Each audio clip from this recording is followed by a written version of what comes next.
Bonjour à tous, alors aujourd'hui nous allons faire un petit setup pour un périophthalme. Donc c'est un poisson qui est du genre des Gobiidae et qui va pouvoir avoir la particularité de vivre à la fois dans l'eau et en dehors de l'eau, et donc respirer en dehors de l'eau.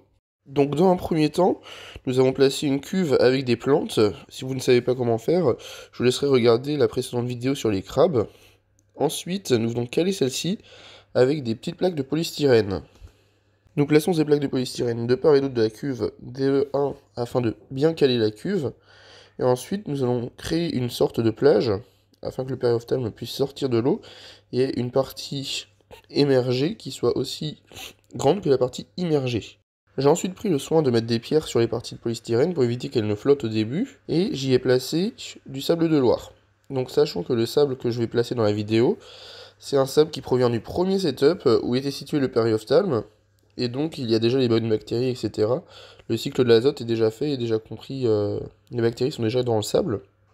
J'ai utilisé tous les éléments qui sont utilisés dans le décor, sont des éléments qui proviennent de son premier setup. Donc ensuite on vient ajouter les pierres, et on va encore caler avec du sable, afin que le décor soit bien stable et qu'il ne bouge pas.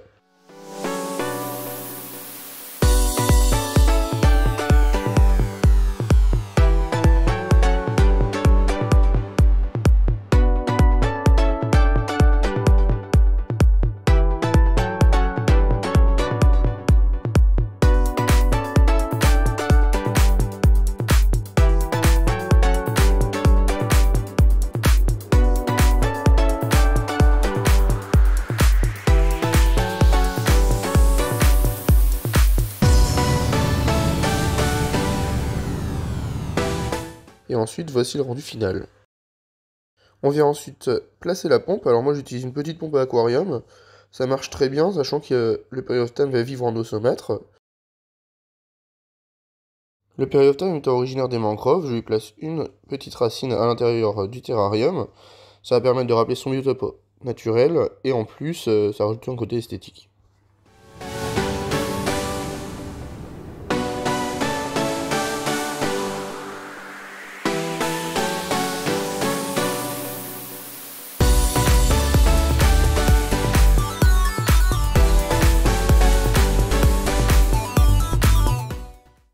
Alors ensuite, le périophthalme vit dans une eau de saumâtre. Donc c'est une eau qui est légèrement salée. Moi je mets 16 grammes par litre de sel. Et donc ça va permettre d'avoir une eau légèrement salée. Donc j'utilise un sel de mer classique que j'achète en animalerie, que je vais mélanger avec de l'eau osmosée, que j'ai préalablement fait chauffer à 25 degrés. Sachant que là en plus je vais utiliser dans son setup de l'eau de son précédent bac pour le remplir. Donc il y aura 50% d'une eau nouvelle et 50% d'une eau de l'ancien bac, donc qui est déjà cyclé.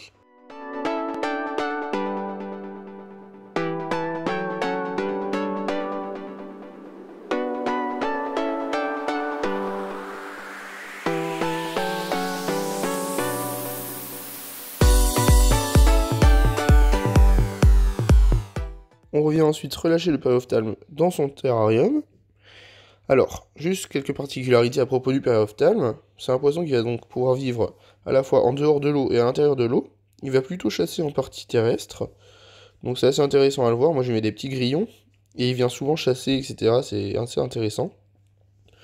Ensuite, c'est un poisson qui est originaire des mangroves. Du coup, il faut une température tropicale et une humidité avoisinant les 80%. Et une température entre 25 et 28 degrés. Donc c'est un poisson qui va avoir une respiration à la fois aquatique et terrestre, c'est ce qui est super intéressant à observer d'ailleurs. Et cette respiration est due à une respiration à la fois cutanée quand il est à l'extérieur de l'eau, donc par la peau, et une respiration branchiale quand il est dans l'eau.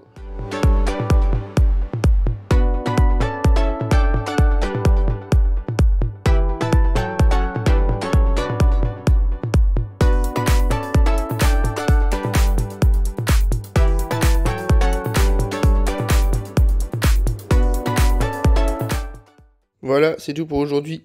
N'hésitez pas à mettre un petit pouce bleu si la vidéo vous a plu. N'hésitez pas non plus à vous abonner. Et à dimanche prochain.